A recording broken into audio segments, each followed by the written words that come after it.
Last part में हमने देखा था कि दोह्युक ने गिताक को अपने रूम के बाहर पहचान लिया था और उसे पता लग जाता है कि गिताक ने उन्हें धोखा दे दिया है। फिर हमें एक सेट दिखाया जाता है जहाँ पर कि अब शूटिंग स्टार्ट हो चुकी थी। तामी का रोल एक लड़की कर रही थी और वहाँ पर वो पेंटिंग बनाने लगती है तो पीछे से दो लड़कियां आकर उसे बुली करने लगती हैं।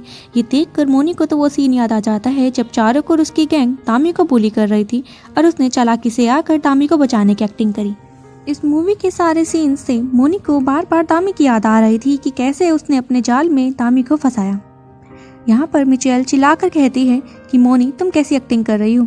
दरअसल मोनी यहाँ पर काफ़ी डर रही थी इसलिए उससे एक्टिंग भी नहीं होती, बार बार रीटेक लिए जाते हैं। लेकिन फिर एंड में मिचेल गुस्से में उसे रेस्ट के लिए कह देती है।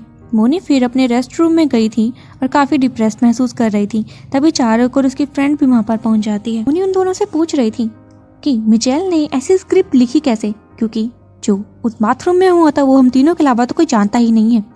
तामी जानती थी, वो तो मर चुकी है, क्या तुमने मिचेल को इसके बारे में बताया है? तो चारुक की फ्रेंड बोलती है कि हम ऐसा क्यों करेंगे भला, हम अपने पास्ट के बारे में ऐसा क्यों कहेंगे। चारुक गुस्से में मोनी से पूछ रही थी क्या तुम्ही ने उस बच्चे को जन्म दिया था और सारा इल्जाम तामी पर लगा दिया और उसे मरवा भी दिया। मोनी कहती है कि मैंने ऐसा कभी भी नहीं किया था और तुम्हारी हिम्मत कैसे हुई मेरे को ये सब बोलने की। तभी चारुक की फ्रेंड बोलती है कि मोनी शांत हो जाओ, हम तो एक टीम है ना, हम सब साथ में काम करेंगे, तुम हमें सच्चाई बता सकती हो। चारुक कहती है कि हम इसकी हेल्प क्यों करेंगे, ये तो एक मर्डरर है।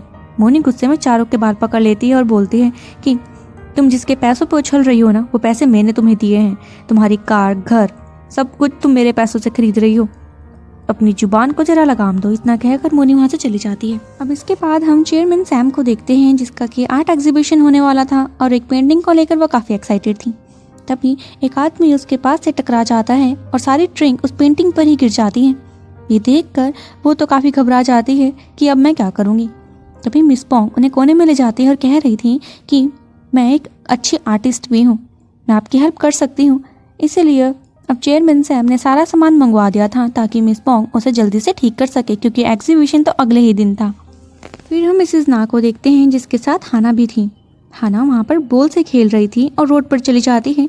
तभी सामने से मोनी की मोम आ रही थी जो बॉल को हाना को पास करती है, लेकिन हाना नोटिस करती है कि पीछे से एक ट्रक डिसबैलेंस हो रखा है और वो सीधा टकरा जाता है उन दोनों से।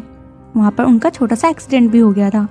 फिर सीन शिफ्ट करते हैं मोनी और राई पर। उनका इंटरव्यू लिया जा रहा था। रिपोर्टर मोनी से पूछ रहे थे कि 5 साल पहले जब हमने आपका इंटरव्यू लिया था तो आपने कहा था कि आप तामी को नहीं जानती, तब आप उनकी मूवी करने जा रही हैं, आप कैसा फील कर रही है? तो यहाँ पर मोनी कहती है कि मैं उसे जानती तो नहीं थी, लेकिन अब मुझे जाना पड़ रहा है और ये काफ़ी इंटरेस्टिंग होने वाला है। फिर वो राही से पूछते हैं कि आपने भी कुछ ऐसा ही जवाब दिया था।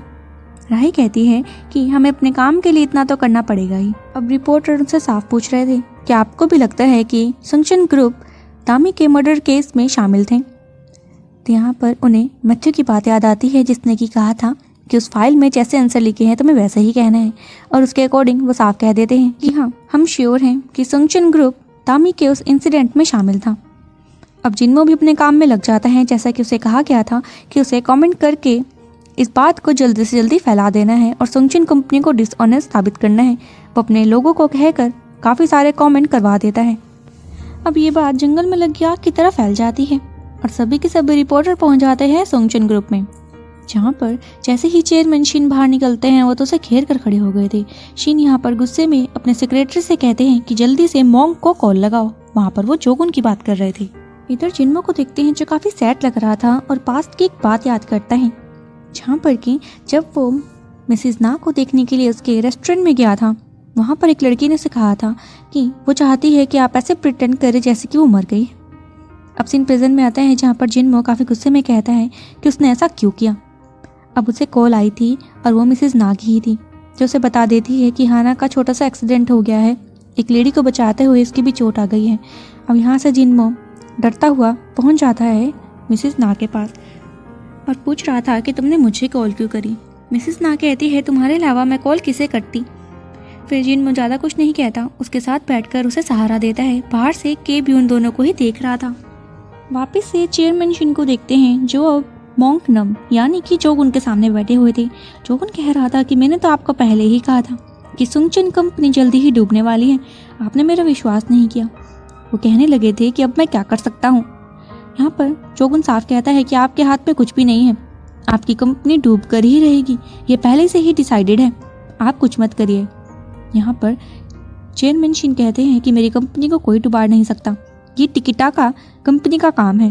तो जोगुन कहता है इन सब के पीछे टिकिटाका कंपनी नहीं, वो शख्स है जिसने कि आपकी वाइफ को मारा था। यहाँ पर वो चिल्लाकर अपने सेक्रेटरी को बुलाते हैं और कहने लगते हैं कि तैयार हो जाओ, हमें टिकिटाका को चैलेंज करना होगा। यहाँ पर जोगुन उसकी बातें सुनकर मन ही मन खुश हो रहा था कि उसका टास्क तो कंप्लीट हो गया। फिर सीन शिफ्ट करते हैं हॉस्पिटल की तरफ, जहाँ पर मिसेस ना जिन्मो से कह रही थी कि तुम उससे मिलकर भी नहीं जाओगे। जिन्मो कहता है कि मैं कल सुबह फिर से आ जाऊँगा, मुझे अभी काफ़ी इंपॉर्टेंट काम है, अगर तुम कहो तो तुम दोनों के लिए मैं अब्रॉड का टिकट करवा दूंगा। जिन्मो वहाँ से जाने लगता है। मिसेस ना उसे गुड बाय कह रही थी और जिन्मो भी उसे देखकर स्माइल पास करता है।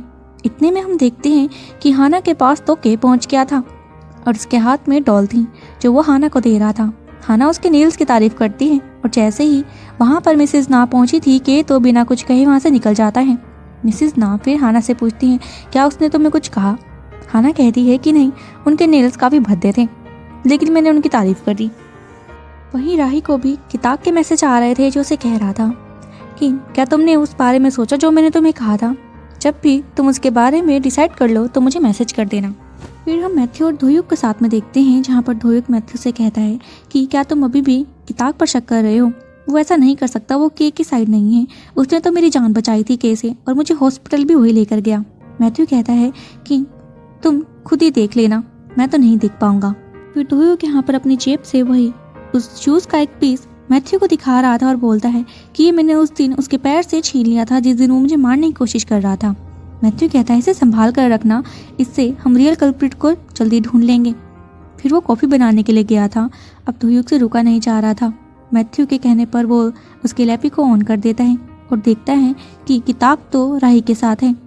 अब मैथ्यू के वापस आने की आवाज़ सुनकर वो उस वीडियो को ही डिलीट कर देता है और अजीब सा रिएक्ट कर रहा था। सोंगशन कंपनी के चेयरमैन शिन को देखते हैं, जिसके पास काफ़ी लोग आए हुए थे और जोगुन उनकी रिकॉर्डिंग करके मैथ्यू को भेज रहा था और बताता है यहाँ पर एसबीसी के सीईओ, वाई टीवी के CEO, J newspaper and S newspaper के सीईओ पहुँचे हुए हैं। अब यहाँ पर शिन उन सभी से कह रहा था कि आप सभी अच्छे से जानते हैं यहाँ पर बुलाने का रीज़न क्या है। कोई सोंगशन कंपनी को डुबाने की कोशिश कर रहा है और मैं इस रूमर्स को और फैलने से रोकना चाहता हूँ।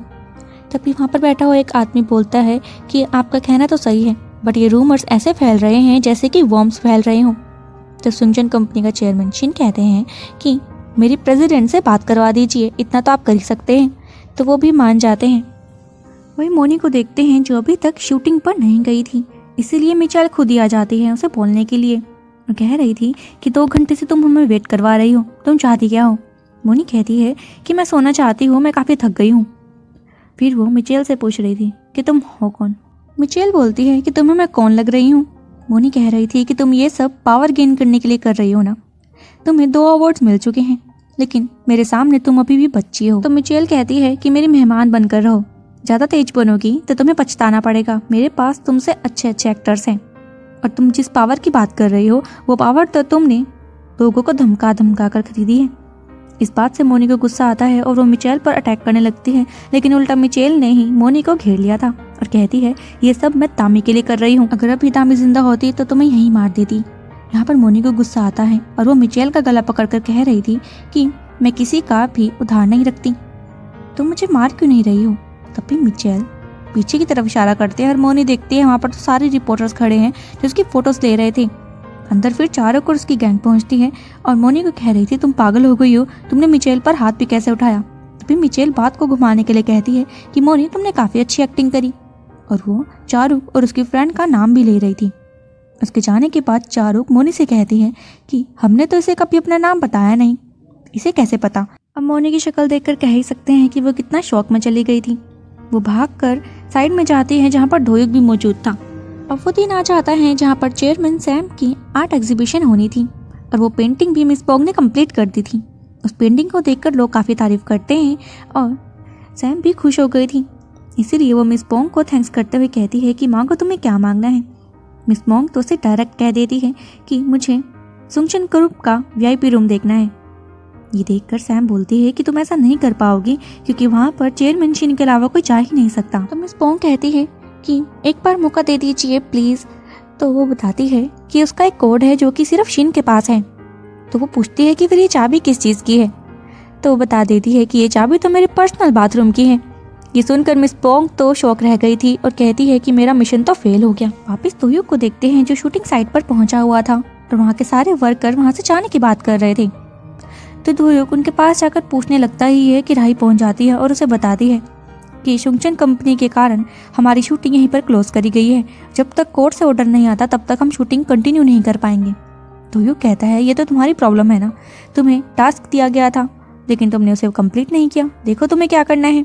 वो बोलती है कि हमें मैथ्यू को रिपोर्ट करना होगा, यहाँ पर जब कोई वर्कर ही नहीं रहेगा तो शूटिंग कैसे पॉसिबल होगी। दोयुक कहता है ये तुम्हारी प्रॉब्लम है। इतना कहकर वो यहाँ से चला जाता है और पीछे से राही ने सीधा कॉल लगाया था गिताक को और कह रही थी कि मैंने डिसाइड कर लिया है। गिताक भी कहता है कि तुम्हारा डिसीजन बिल्कुल सही है। फिर हम चा को देखते हैं जो मौके की तलाश में थी कि कैसे वो शिन की दवाइयों में नशीली चीज़ मिला सके। तभी उनकी पर्सनल मेड वहाँ से दवाई लेकर जाने लगती है लेकिन जोगुन उसे टकरा कर सारी दवाई नीचे गिरा देता है और उसकी हेल्प करने की एक्टिंग भी कर रहा था। चा समझ जाती है कि जोगुन यहाँ पर उसकी हेल्प के लिए आया है। जोगुन इशारे से चा को कहता है कि तुम उसके लिए मेडिसिन ले जा लो। अब चा करती भी ऐसा ही है, वो शिन के लिए मेडिसिन लेकर चली गई थी। शिन पहले तो उस पर विश्वास नहीं करते और कहते हैं कि तुम क्यों लाई हो। वो बोलती है कि जो आप रोज मेडिसिन लेते हैं ये वही है, आपकी मेड की आज तबीयत खराब है। तो शिन जैसे ही उस मेडिसिन को पीने लगे थे तो उन्हें पता लग जाता है कि इसमें कुछ मिलाया गया है। तो चा झूठ कहती है कि आपकी हेल्थ को ध्यान में रखते हुए मैंने कुछ विटामिन इसमें मिला दी हैं। लेकिन शिन तो उसकी नहीं सुनते। अपने आदमियों को कहकर वो चा को अपने घर से बाहर फिकवा देते हैं। जैसे ही दरवाज़ा बंद हुआ था वहाँ पर गिताक के आदमी पहुँच गए थे जो चा को लेने के लिए आए हुए थे, क्योंकि चा का टास्क तो यहाँ पर फेल हो गया था। अगले सीन में देखते हैं कि जिन का टास्क फेल हुआ था उन्हें मैथ्यू ने जंजीरों में बांधा हुआ था, जिनमें कि राही, चा और मिस पोंग खड़े हुए थे और वो अपनी जान की भीख मांग रहे थे। मैथ्यू तो उनके बाकी साथियों को बोलता है कि तुम अब देख लेना जो फेल होता है उनकी मौत कैसे आती है। जोगुन यहाँ पर बोल रहा था कि इन्हें एक मौका दे दीजिए। मैथ्यू कहता है कि अगर तुम तीनों अपनी जान बचाना चाहते हो तो इनके ड्रम्स को नीचे फेंक दो। हम देखते हैं कि उन ड्रम्स में जंजीरें बंधी हुई थी जो डायरेक्ट कॉन्टैक्ट कर रही थी उन तीनों के हाथों पर। जैसे ही वो ड्रम गिरते उन तीनों की भी मौत हो जाती। तभी गिताक भी अपने आदमियों के साथ वहाँ पहुँच जाता है। जैसे ही वो गाड़ी से थोड़ा दूर गए थे दोयुक यहाँ पर गिताक की गाड़ी को चेक करने लगता है और उसे वो शू वहाँ पर मिल जाता है जिसका पीस उसके हाथ में था। वापस से चा को दिखाया जाता है जो कि अपनी जान की भीख मांगे जा रही थी उससे कंटिन्यू, लेकिन मैथ्यू तो किसी के नहीं सुनता। वो जिनमो और बाकियों को कह रहा था ड्रम को खिसकाने के लिए और वो तीनों भी अपनी जान बचाने के लिए ड्रम को खिसकाने लगते हैं और नीचे भी गिरा देते हैं। लेकिन नोटिस करते हैं कि चेन खत्म हो गई है, लेकिन वो नीचे नहीं गिरे क्योंकि चेन बीच में से कटी हुई थी। मैथ्यू तो यहाँ पर जिनमो का गला पकड़ लेता है कि ये कैसे हुआ। जिनमो कहता है कि मुझसे क्या पूछते हो, पीछे से गिताक आ गया था। जब राही की नज़र गिताक पर जाती है वो सभी को ऑर्डर देती है कि जल्दी से यहाँ से अपनी जान बचाकर भाग लो। मैथ्यू उनकी चेन पकड़ता है लेकिन तभी वो सभी मैथ्यू को ही घेर लेते हैं और चेन से बांध देते हैं। मैथ्यू की जेब से की निकालकर वो सभी को छुड़वाकर वहाँ से निकल गए थे। गिताक वहाँ पर जाने लगता है, पीछे से दोयुक गिताक को रोकता है और कहता है कि तुम ऐसा नहीं कर सकते। गिताक उस पर बंदूक तान कर कहता है कि तुम बीच में मत पड़ो। फिर गिताक का आदमी इलेक्ट्रिक शॉक से दोयुक को बेहोश कर देता है और गिताक भाग कर गया था मैथ्यू के पास और दोनों ही पानी में गिर जाते हैं। फिर हमें एक जगह दिखाई जाती है जहाँ पर चिट्स में काफ़ी चीज़ें लिखी हुई थी। वहीं पर एक आदमी बैठा हुआ था जो दीवारों पर भी लिखे जा रहा था। उस आदमी के बड़े बड़े बाल थे और छाती में सेम वैसा निशान जैसा कि ली हुई सो के छाती पर था। फिर हमें उसकी शक्ल रिवील कर दी जाती है और यही था ली हुई सो। अगर ये ली हुई सो है तो मैथ्यू कौन है। अब हम गिताक और मैथ्यू को देखते हैं जहाँ पर कि वो पानी से बाहर निकले थे और गिताक ने मैथ्यू पर बंदूक तानी हुई थी और पूछ रहा था कि तुम हो कौन। मैथ्यू यहाँ पर स्माइल करने लग जाता है और कहता है कि मैं कौन हूँ। और इसी सस्पेंस के साथ हमारा ये एपिसोड खत्म हो जाता है। सो फ्रेंड्स, ये थी हमारे एपिसोड नंबर 12 की एक्सप्लेनेशन। आखिरकार ये मैथ्यू है कौन और ली हुई सो की तरफ का बदला क्यों ले रहा था, ये हम जानेंगे इसके नेक्स्ट पार्ट में। Till then take a good bye.